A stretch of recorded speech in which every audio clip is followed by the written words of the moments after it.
All right, let's talk about probiotics. This is a topic we get a lot of questions about, and I have a lot of experience and excitement in learning about probiotics. So I want to share some of that with you. So today I'm Ashley, Hello, I'm Danielle.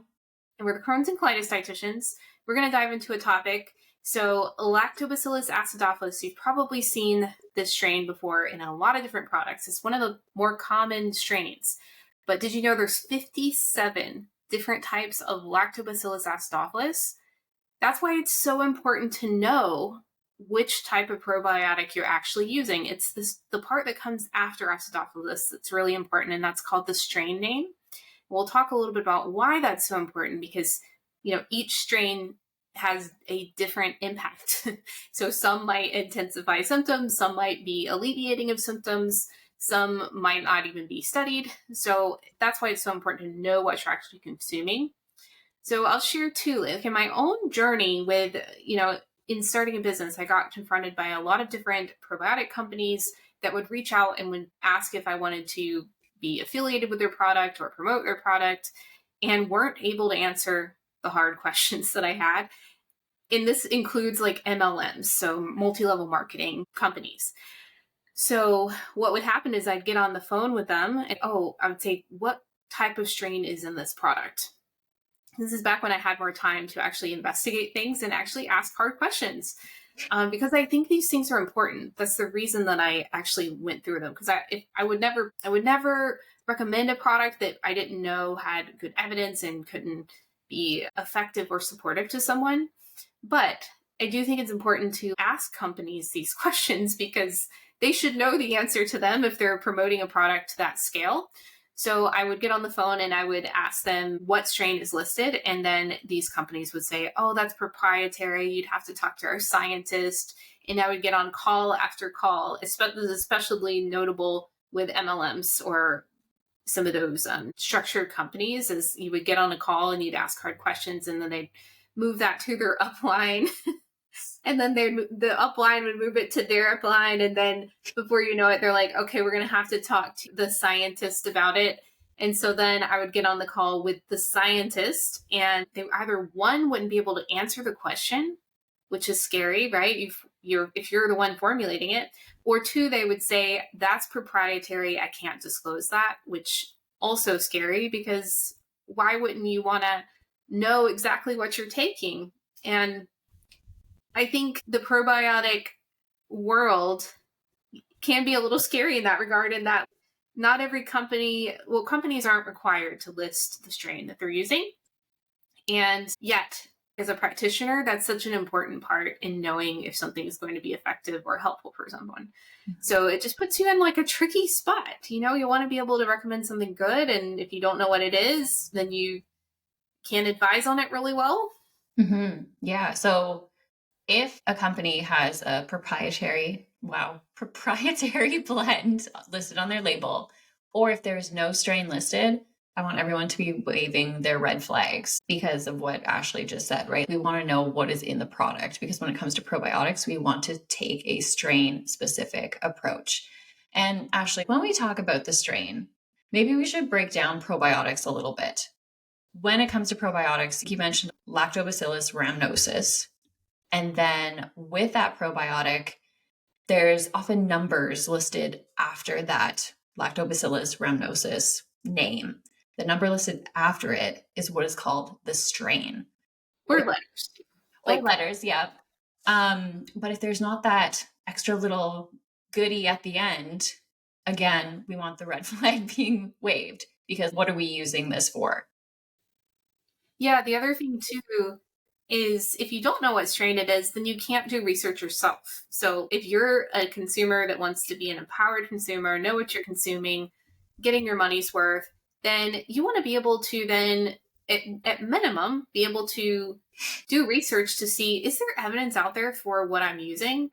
You can't always just rely on a website to tell you that, because sometimes that can be a little misleading. You have to like dig deeper sometimes to really understand, is there actually good quality evidence that this probiotic does what I'm hoping to use it for? Because I think a lot of people will use probiotics in a very general way. Like, I'm just going to take this for general gut health, which is fine to do. There's nothing morally wrong with that. But to really get value out of something and make sure you're not causing more issues for yourself, or actually getting your money's worth, all of that, you want to know what it is that you're using. And if they're listing a strain, that's, yeah, you're right, I agree, that's a green flag.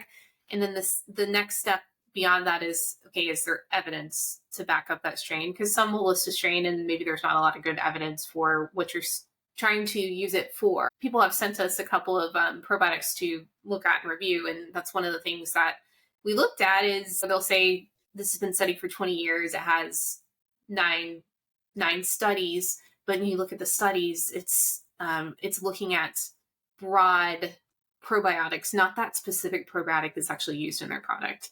And so I think you kind of do have to be a critical thinker when it comes to looking through some of this stuff and really assessing, is this a good product?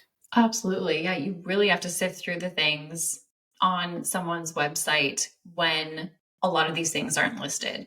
And anytime we take a probiotic, we want to make sure that we are taking it for a certain reason. That's when it's going to be the most beneficial, as what's been shown in the research. And I guess, like, when I say research too, I don't mean what Sally, your neighbor, said about how great the probiotic is that she is taking. I mean, like, what are the actual scientific studies saying about it? Not word of mouth research. That's true. And you also found on some of the ones you were just reviewing, you saw something on there. It was like, oh, they're citing a study, but this study was done by them, and it was also done on only 10 people. And you'll put like big bold claims around this is what the strain does, but always important to look at how big was that study, and is this self-reported data, or there's different levels to research. There's this is interesting and it's valuable data and we should do further studies. There can be that level of research, or there can be things that have been studied for years, placebo-controlled studies where they're actually differentiating the placebo response from a actual clinical response to something. So there's all different levels to research too. So in a lot of times things can be overstated for sure when it comes to supplementation. Yes, marketing people are really good at that. Yeah, you gotta be to be able to get a product out there, but Yeah. but it's important to maintain the ethical aspect too, of making sure that you're saying something that's true and not blowing that up into a bigger statement. Yes, absolutely. So with probiotics, actually, like, one way that I like to explain them when it comes to, wanting to address something specific is like probiotics. And I use this example. If you have a headache, you wouldn't take Pepto-Bismol. Mm-hmm. The same kind of thing goes for probiotics. We want that strain specific approach. So when it comes to strains, one of the probiotic myths that kind of come up is that strain doesn't matter. And, for reasons we have already said, it 100% does. Specific strains can do certain things in the gut. Yeah, and even with, I can't remember the exact strain. It's in one of our recent blogs that I will link below, but there's some that we know of in UC, that one version of the strain, or Crohn's, that one version of strain actually intensified symptoms for that person, whereas a completely different strain, they actually have lots of good research on. It was, helpful for relieving a symptom or improving remission rate, or, whatever it is. We have data like that. So that's why it's so important to understand that it does matter, and it's an important part of the recommendation. 100%. So it's super important. If it doesn't list a strain, please don't take it. Another probiotic myth that we hear a lot is that all probiotics must be refrigerated. And I think the really cool thing that Ashley and I were talking about before we hopped on this video is that probiotics, just like humans, have different characteristics about them, which is kind of crazy. It's actually really cool. Yeah. And even when you're looking at the name of a probiotic, so Lactobacillus formosus GG, for example, culturelle, Lactobacillus is the genus. And genus essentially means like extended family. You can think of it like that. Ramosis is kind of like your intermediate family. So they share characteristics to you. And then your species name is the individual essentially. So you can think of it like, you as an individual is different than your family, and you are also different than your extended family. And that those differences expand significantly as you go out. And they all kind of have different characteristics. So some are resistant to heat, so they can be taken out of the capsule. They can be put in hot water without it damaging or losing effect. Some can resist the acid of the stomach really well, so you don't have to worry about that. Others can't, and you have to use them within a capsule to get the benefit. Yeah, and some are heat sensitive too. Yeah. So, to bust that myth, it just goes to show that not all probiotics need to be refrigerated, but it will say, of course, on the container what to do with them. Obviously, extreme temperatures are not good for anybody, probiotics included. So, being mindful of what it says on the packaging can be helpful into how to store it. Let's see. Another myth is that people should take broad spectrum probiotics. And we kind of covered that already. Yeah, but I think the essence of it is more isn't always better. And having a variety of strains isn't necessary to get a good clinical effect. Another one we could talk about too is, or this is more so a fact than a myth, is that not all probiotics have evidence for improving Crohn's and colitis. Yeah. Yeah, big thing to mention. Yeah, and I feel like as IBD patients, we are heavily marketed too, especially when it comes to probiotics. So it's important to know that there's, like, in terms of how we recommend them, there's a handful of ones that I recommend when we're talking specifically about ulcerative colitis and Crohn's. Crohn's especially, there's very limited quality studies on probiotics. However, that being said, a lot of people with IBD will have overlapping IBS. So if you've got overlapping IBS, there might be some that could be helpful for reducing bloating, for reducing some of the symptoms that you can get with IBS. Is not directly related to Crohn's, but it can still be helpful for what you're experiencing. Mm-hmm. So there are times when we could still use a probiotic with a Crohn's patient, but it not necessarily be for Crohn's.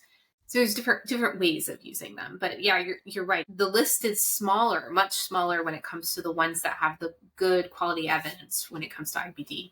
Yeah, 100%. And guess what? We have a blog on them that we'll link below. Another little probiotic fact is that just because a probiotic doesn't improve disease state doesn't mean it can't improve other symptoms. And that's kind of like what you were just speaking to as well, Ashley, around this may not improve disease state, but if you are someone who also has IBS-like symptoms, there may be a probiotic out there for you.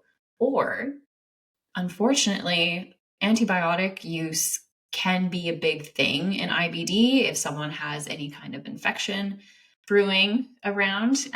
So certain probiotics can be more helpful during antibiotic use to ensure that the diarrhea isn't absolutely horrible. Mm-hmm. Yeah, for like recovery of the microbiome. There's too. And you can also use prebiotics as well. So prebiotics are more like the kind of like fuel source for the probiotics that you already have in the gut.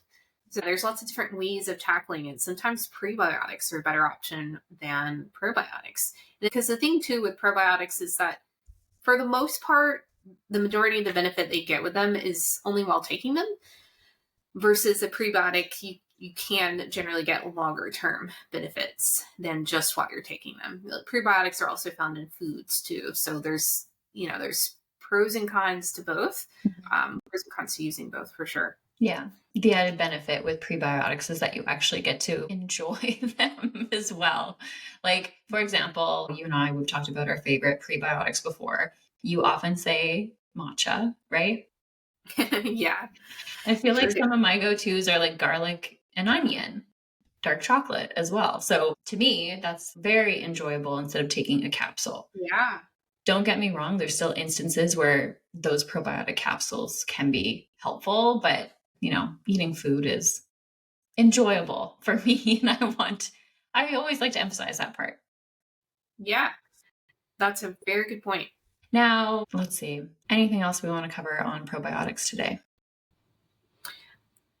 I would say, like we've mentioned in other videos, making sure they're third party tested, making sure that the company that you're purchasing from is testing for things that you don't want to be in a probiotic, as well as testing for potency and quality of anything. That includes prebiotics, probiotics, any sort of supplement that you're taking, making sure the company is going the extra mile.